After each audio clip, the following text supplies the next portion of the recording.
Am I speaking to? Joseph Stevens from Douglas County in Nevada. All right. So, what brings you to the convention today, the Republican Party state convention here in Reno? Basically, I wanted to have my voice heard. I feel that there aren't enough youth involved in the Republican Party. I feel its policies are dictated by the majority of the elderly in the country, and that in order to have fair representation of the interests of the American people, it's absolutely necessary that the youth get involved. Granted, the youth traditionally go to the Democratic Party, but I feel that there are exceptions, me being one of them, and that at that point I should at least have my voice heard so that the party knows how I feel and how people like myself who aren't brave enough to stand up and speak actually think. I was kind of interested in this because you said something earlier today, just kind of provoked my curiosity. As everyone was talking about, their issues, their thoughts, their feelings, and their things, you said something about unity. What? Unity on what? I'm talking about political unity here. I realize that the Republican Party is split between John McCain and Ron Paul, the establishment and the grassroots movement. I also understand that the country is split between Democrats and Republicans, and we've polarized ourselves to the point where we can't get anything done.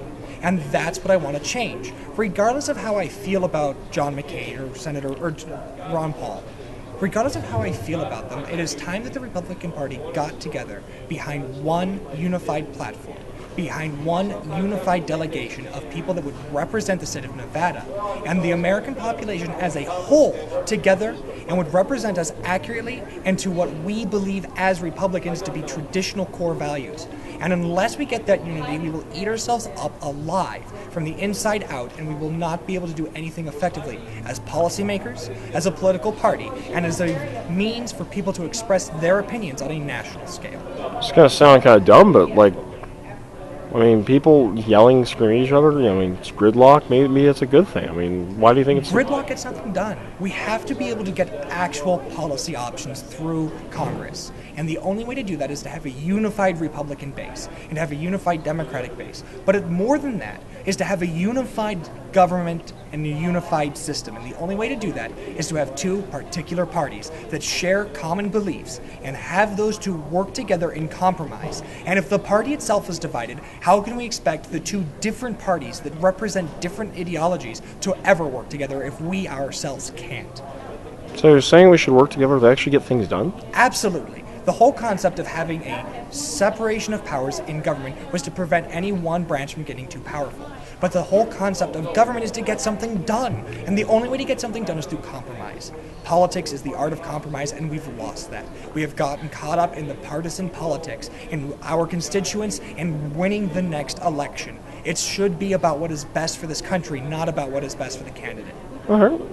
It's kind of a very interesting statement there. I was going to ask this one last question, if you don't mind me asking this, just out of the dark. Who are you planning supporting at the present moment? At the present moment, I am completely for Ron Paul.